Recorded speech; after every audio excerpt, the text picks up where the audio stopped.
Matúš, tak aké je to jazdiť v bodkovanom drese? Je to niečím iné, ako keď máš váš dres, máš možno väčší tlak, menší tlak? Tak je to dobré, tak neviem, čo k tomu viac povedať. Tak cítiš sa možno viac v strese, že teraz pohľady naozaj sú na teba namierené, keďže máš vzácny dres?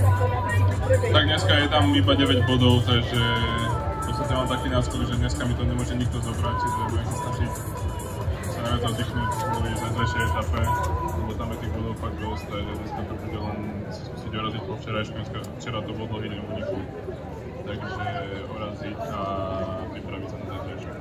Ďakujeme veľmi pekne, držíme palce. Takže sme radi, že dnes Matúšovi nikto bodkovaný dres nezoberie. Ďakujeme veľmi pekne.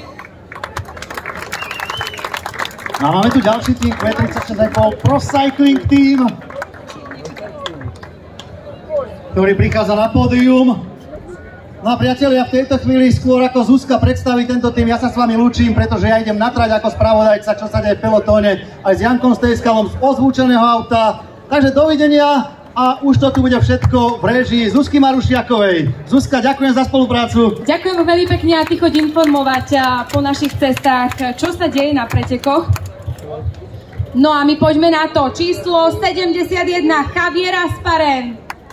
Číslo 72 Walter Calzoni.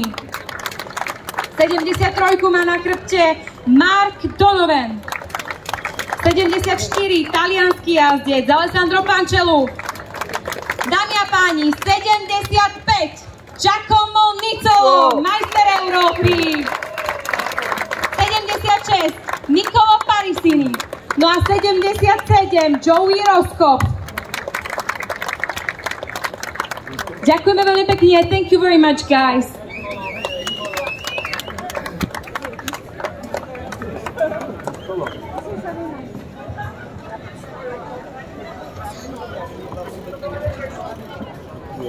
No a my môžeme na pódiu privítať posledný a zároveň najlepší tým doterajšieho priebehu cyklistických pretekov okolo Slovenska. Je to tým Jayco Aloha, World Tour z Austrálie.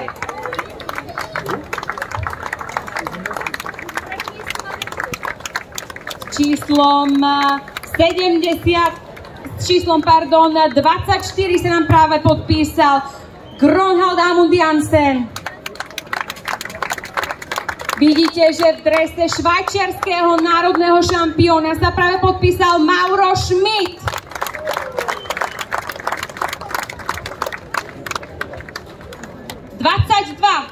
Felix Engelhardt.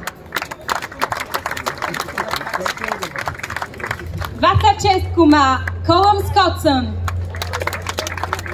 21 líder pretekov okolo Slovenska zatiaľ Anders Foldager. No a číslom 23 Michael Hepburn. Anders, so how do you feel in a yellow jersey as a leader? Yeah, I feel good, ready for today, aiming for another stage win. What do you expect in this stage? We expect a bunch sprint, so we will try and go for that. Are you will try? No, I think we will try with one of the other guys today and see if we can take it. Thank you very much. Good luck. Hopefully you will be the owner of the yellow jersey also after this stage. Ďakujeme vám veľmi pekne. Takže ako Anders povedal, tak dnes to bude naozaj očakávaný hromadný šprint v závere. No a asi on nebude špurtovať, ale pokúsia sa iní chlapci z jeho tímu ustrážiť tento žltý dres. No my vám ďakujeme veľmi pekne. Myslím si, že sa môžeme pomaly presunúť na štart, pretože už o malú chvíľočku to vypukne.